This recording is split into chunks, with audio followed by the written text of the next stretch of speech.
تھا کا مطلب تو اب تو پھر بہت کچھ ہو گیا. تو پھر آپ یہ بھی بتائیں کہ آپ نے کیونکہ افتخار چودھری کے دور کا حوالہ دیا, تب سے لے کے اب تک کون سے چیف جسٹس کا دور رپورٹنگ کے حوالے سے سب سے مشکل رہا؟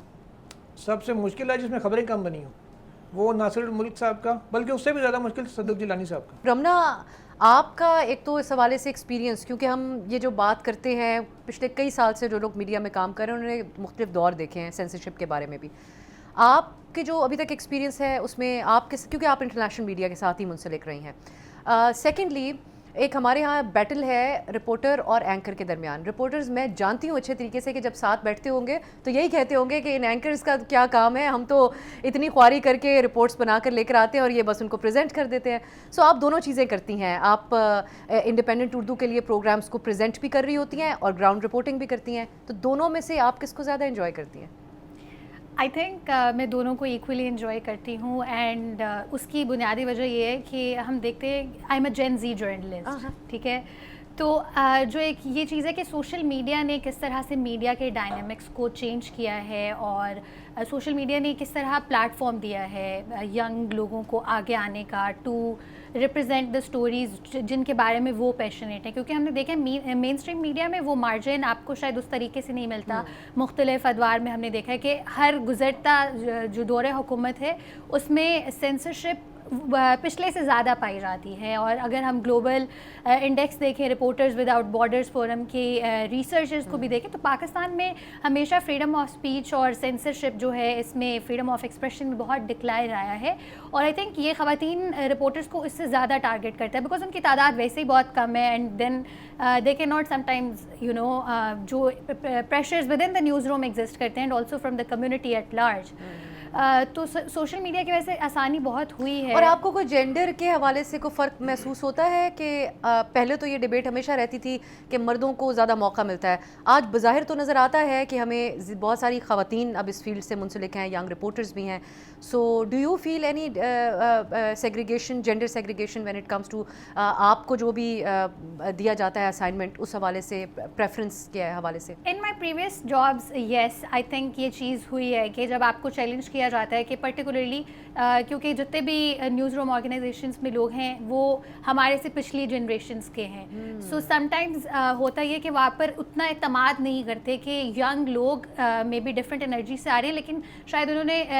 ان کا اتنا ایکسپیرینس نہیں ہے کہ they can handle such pressure, stress. For example جو لاسٹ ایئر پروٹیسٹ تھے میں نے, they were very violent, I was there on field, میں کور کر رہی, اور اس میں ایک حادثہ بھی پیش آیا. سو ایک جو ریلکٹنس ہوتی ہے پرٹیکولرلی, اور اگر آپ خاتون ہیں تو آپ پہ شاید تھوڑی زیادہ ریلکٹنس ہوتی ہے ادارے کی بٹ سیلف, وہ خاتون ہے وائلنٹ پروٹیسٹ میں جائے گی, maybe she can not handle, اور اس طرح کی چیزیں. لیکن آف کورس سوشل میڈیا کا آئی تھنک ایک بہت بڑا ایڈوانٹیج یہ ہے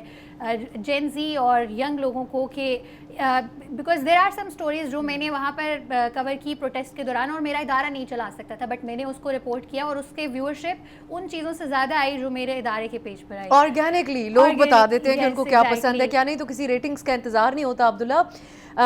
کیا آپ سمجھتے ہیں کہ ہماری جو آپ کا بھی ٹی وی چینلز اور اخبارات اور سب کے ساتھ ہی کام کرنے کا تجربہ ہے, زیادہ تر management I have a lot of respect for our seniors جنہوں نے اتنے سال اتنی دہائیاں ایک پروفیشن کو دیے, ان کی ایک اپنی بھی ایک بڑا یہ ان کے لیے ایک بڑی اچیومنٹ ہے. لیکن کیا آپ سمجھتے ہیں کہ جس تناسب سے پاکستان کی نوجوان آبادی ہے, یہ اہم مینجمنٹ کی پوزیشنز کو اب ینگ لوگوں کو ٹیک اوور کرنا چاہیے تاکہ ایسا کانٹینٹ پروڈیوس کریں جو لوگ دیکھنا بھی چاہیں؟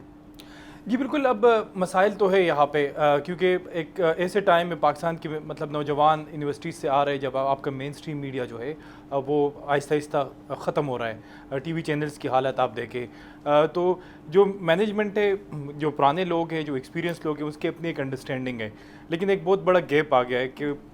جو جدید دور کے تقاضے ہے یا اس وقت جو ڈیجیٹل میڈیا ہے یا وہ ریلز جو ہے, صحافت اب ریلز تک آ گئی یا ٹک ٹاک تک آ گئی,